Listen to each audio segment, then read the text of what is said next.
Hello students, welcome to Proving CS. Today we will discuss with past examination paper of chapter Corporate Financial Reporting. बच्चों ये जो chapter है theory and practical wise very good chapter I can say. ये chapter में हम लोग EVA right EVA economic value added, GVA gross value added या हम लोग बोलते हैं स्टेटमेंट वैल्यू एडेड और shareholders value added, market value added, ये सब कंसेप्ट ये चैप्टर में हम लोग सीखते हैं। और एक इम्पॉर्टेंट कंसेप्ट CARO कारो, ये कंसेप्ट ये चैप्टर में इंक्लूड होता है। ठीक है, कारो point of view theory always 2-3 MCQs होते ही है, तो आपको इसका थियोरी मॉड्यूल में अच्छे से लर्न करके जाना है। Examining point of view December 2019 and December 2020 में दो बार ये MCQs पैटर्न में आया हुआ चैप्टर है। दिसंबर 2019 में ये चैप्टर में फर्स्ट MCQs आया था कंपनी ऑडिटर्स रिपोर्ट ऑर्डर कारो। Company Auditor Report Order 2016 was issued by the Minister of Corporate Affairs of the Government of India। प्यार से ये दिया हुआ है अपने मॉड्यूल में कि किसने ये इशूड किया हुआ था, वो अंडरस्टूड। अब ये कंफ्यूज मत होना, देखो ये प्रॉपर है, minister corporate affairs of the government of India, ये ministry of the finance of the government of India नहीं है। Fair. Now next, CARO is not applicable to, तो बच्चों मॉड्यूल में प्यार से दिया इंश्योरेंस कंपनी को नॉट एप्लीकेबल है, company registered for charitable purpose not applicable, one person company not applicable. तो इसका मतलब ऑल ऑफ दी अबव। यही एमसीक्यू दिसंबर 2020 में आया, कारो इज एप्लीकेबल टू, तो आप याद रखना ये 3 कंपनी को नॉट एप्लीकेबल है, तो वहां पे जो फोर्थ ऑप्शन था रिमेनिंग वो तुम्हारा आंसर था। अंडरस्टूड। चलो next, as per Section 149 of the Company Act 2013, the paid-up share capital required for non-listed company having at least one woman directors, one woman director, ये आप देखो लॉ में भी प्यार से ये सब चीजें दिया हुआ है कि मिनिमम 100 करोड़ और मोर होना चाहिए, 100 करोड़ और मोर। तो बी फॉर बॉम्बे आंसर है हमारा, B for Bombay answer. Understood right, ये तुम्हारे मॉड्यूल लॉ में भी दिया हुआ ही है। Now ये टेस्ट है as per the concept of value added statement, gross value added, जिसको हम लोग प्यार से मैं बोलता हूँ जीवा, right? Value added statement, gross value added is, right? Is सब में देखो यहाँ पे ABCD, आराम से पढ़ना, मैं मेन आंसर बताता हूँ। ये किसके लिए यूज होता है, किसके लिए यूज होता है, applied to distribute to employee in form of salary and wages, used to government in form of taxes and duties, to financer in form of interest, to shareholders in the form of dividend, and remaining balance in the form of retained earning। तो आप देखो जीवा proper D दिया हुआ है। अगर आप ये देखोगे distribute to employ in form of salary wages perfect, to government in the form of taxes and duties perfect, to finance in the form of interest perfect, but उसके आगे का पार्ट नहीं दिया है। आप देखो डी में फुल फ्लेच दिया हुआ है, जो हम लोग एप्लीकेशन ऑफ जीवा किसको किसको यूज करते हैं, एम्प्लॉइज को फॉर्मेट में बताते हैं हम लोग, फिर गवर्नमेंट को यूज देते हैं, फाइनेंसर को देते हैं, फिर हम लोग फ्यूचर पर्पस के लिए रखते हैं, रिमेनिंग फॉर फ्यूचर पर्पस। तो पूरा प्रॉपर डी फॉर दिल्ली में लिख के दिया है। तो अगर तुम्हें ग्रॉस वैल्यू एडेड का फॉर्मेट भी पता है तो आपका ये आंसर हो जाएगा। अंडरस्टूड। चलो WACC MCQs 5 WACC weighted average cost of capital, ये तुम्हारे FM में पूरा चैप्टर ही है, राइट, कॉस्ट ऑफ कैपिटल। और ईवा जो कंसेप्ट है वो तुम्हारा FM में भी है। ये EVA I can say is very important, economic value added is very important, WACC and all. ये तुम्हारे कॉर्पोरेट अकाउंट्स में है, मैनेजमेंट अकाउंट में है, FM में, सब जगह पे ये है। बट ये थोड़ा ट्रिकी सा मैं पढ़ता हूँ, देखो। The capital structure of KC limited, equity share capital 250 lakhs, long term डेप्ट है, ये लॉन्ग टर्म डेप्ट 110 and bank overdraft 40 lakhs। We have to consider कि ये bank overdraft is a part of capital structure और लॉन्ग टर्म होगा, तो इसे भी हम लोग कैपिटल स्ट्रक्चर में कंसीडर करेंगे। Now, the average rate of return on similar type of the company is 20%, while risk-free return is 10. ये होता है RF, और ये होता है RM, रिस्क फ्री, RF जिसमें रिस्क नहीं है, और return on market RM। Now rate of interest charge by bank 18%। ये जो बैंक ओवरड्राफ्ट है उसका कॉस्ट कितना है 18%। weighted average cost of capital will be, what is WACC? KO।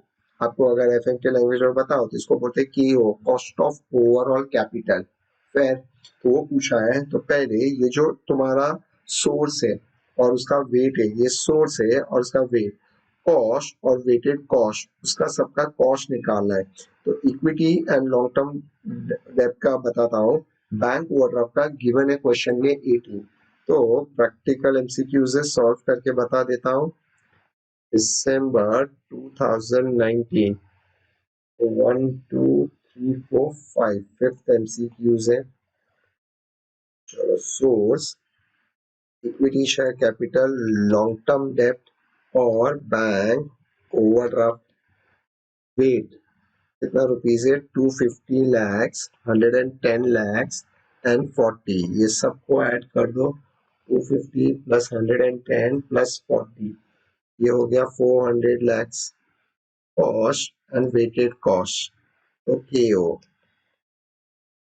चलो, नाउ इसका कॉस्ट दिया है 18%, अब 40 पे 80% निकाल दोगे। इक्विटी शेयर्स कैपिटल का के लिए आपका फॉर्मूला होता है RF plus beta RM minus RF। ये लेना है आपको। रिस्क फ्री रेट दिया है, देखो रिस्क फ्री 10%। बीटा कुछ नहीं दिया होता है तो बीटा कंसीडर क्या करना है 1। RM 20% and RF 10%। अब इसे सॉल्व करो तो 10 प्लस ये 10%, तो इनडायरेक्टली कॉस्ट ऑफ इक्विटी कितना होता है 20%।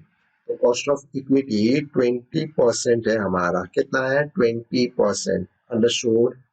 नाउ लॉन्ग टर्म डेब्ट, लॉन्ग टर्म डेब्ट। नाउ ये जो रिस्क फ्री है ना, रिस्क फ्री 10%, वो लॉन्ग टर्म डेब्ट के लिए लेना है क्योंकि उसमें रिस्क इन्वॉल्व नहीं होता है, इसलिए लॉन्ग टर्म डेब्ट के लिए 10% कंसीडर करना है। अंडरस्टूड। कुछ नहीं दिया है तो नाउ 250 पे और 20%, 110 पे 10 एंड 40 पे 18% कॉस्ट, तो कैंसिल कर लो। तो आपका बाद में एवरेज कॉस्टिंग आएगा, ये 50, 110 पे 11, 40 पे 18%, तो होता है 7.2 प्लस 11 प्लस 50, टोटल 68.2। तो overall cost 68.2 of 400 lakhs into 100, तो डिवाइडेड बाय 400 into 100, तो आपका आंसर देखो 17.05% आता है। डी फॉर दिल्ली आंसर है। परफेक्ट। WACC क्या होता है, weighted average cost of capital. कोई कॉस्ट आपको 20% पे मिला है, कोई 18% पे मिला है और कोई 10, तो ऑल एंड एवरेज आपको ओवरऑल कॉस्ट किस पे मिला है 17.05%। अंडरस्टूड। तो ये अपना आंसर आता है डी फॉर दिल्ली आंसर है 17.05। चलो next, the difference between the company total market value and capital invested is. तो अगर आपको पता होगा मार्केट वैल्यू एडेड का फॉर्मूला है total market value minus capital invested. जो टोटल मार्केट वैल्यू इसमें से कैपिटल इन्वेस्टेड निकाल दो तो मार्केट वैल्यू एडेड आता है। तुम्हारा क्या आता है मार्केट वैल्यू एडेड। सीवा का तो फॉर्मूला है NOPAT minus cost of capital. Gross value added तो उसके लिए तो तुम्हारा फॉर्मूला है sales minus BIMS and all, right. Shareholders value added का डिफरेंस फॉर्मूला है जो दिसंबर 2020 में पूछा हुआ है, ठीक है। तो ये तुम्हारा मार्केट वैल्यू एडेड आएगा, इजी। ठीक है, आगे बढ़े। यस बच्चों, आगे कंटिन्यू करें। दिसंबर 2020 के MCQs। नाउ इसमें ऊपर जो दिए थे ना दिसंबर 2019, उसको ही थोड़ी घुमा के दिसंबर 2020 में पूछा है। फर्स्ट, कारो 2016 इज एप्लीकेबल टू, वहां पे नॉट एप्लीकेबल था, यहाँ पे एप्लीकेबल टू है। तो banking company and insurance company, 1% company and small company, company register for charitable purpose, ये नॉट एप्लीकेबल है। तो इनडायरेक्टली एप्लीकेबल किसके लिए होगा फॉरेन कंपनीज के लिए। अंडरस्टूड, तो डी फॉर दिल्ली आंसर है, इजी, अंडरस्टूड, समझ में आया। नेक्स्ट, ऊपर 2019 में वुमेन डायरेक्टर रखने के लिए there is a paid up capital कितना होना चाहिए वो दिया था।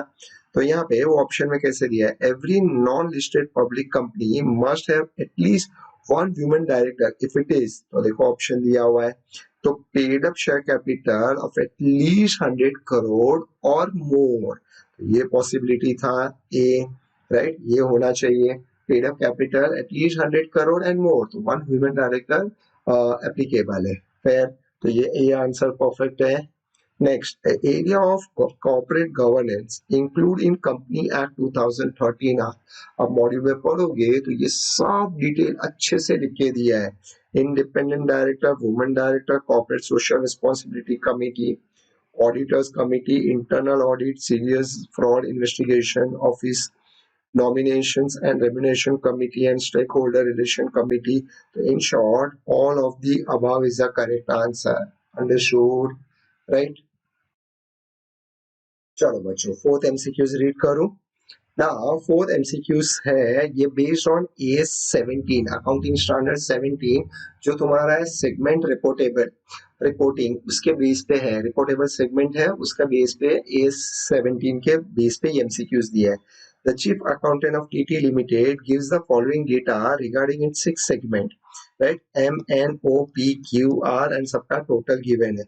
The reportable segment as per AS 17 R, तो आप देखो इसका आंसर आता है बी, एम एन ओ। क्यों? जो टोटल सेल या टोटल एसेट्स या टोटल रेवेन्यू का 10% एंड अबव, 10% अबव जिसमें वो एप्लीकेबल है रिपोर्टेबल सेगमेंट के लिए, ठीक है, जैसा भी ये देखो 100 है, उसका 10% एंड अबव ओ के लिए है तो ओ एप्लीकेबल है। यहाँ पे इसका देखो 300 और ये 161 है, तो ये 110% के ऊपर है, तो ये भी एप्लीकेबल है। तो ऐसे एम एन ओ इस 3 कंपनी एप्लीकेबल है रिपोर्टेबल सेगमेंट के लिए। Understood. Now market value added is, तो ऊपर देखो मार्केट वैल्यू एडेड के लिए एमसीक्यूज आया था, राइट। अभी भी मार्केट वैल्यू एडेड का फॉर्मूला है market value of equity minus book value of equity. दूसरा, present value of all future EVA, तो ये both will be correct for market value added, तो बोथ ए एंड बी, तो D for Delhi right answer है। अभी क्या होगा इसमें, आप ये गड़बड़ कर सकते हो कि आप ऊपर से पढ़ लिया खाली ये और बाद में ध्यान नहीं दिया, तो ये तो है ही मार्केट वैल्यू एडेड का फॉर्मूला, तो आप इसे टिक नहीं कर देना, पूरा ऑप्शन पढ़ना है फिर आपको टिक करना है। अंडरस्टूड। नाउ ये बेस्ट था, कारो का फुल फॉर्म पूछा हुआ था, what is the full form of कारो, तो company auditors report order, but ये लोग ने ऐसे सब चीजें दिया था कि आदमी एग्जाम में आता है तो भी कंफ्यूज हो जाए, जैसे company account report repository order, company accounts report order and all, तो बहुत घुमा के दिया हुआ था। सी परफेक्ट है, कंपनी ऑडिटर्स रिपोर्ट ऑर्डर, ठीक है।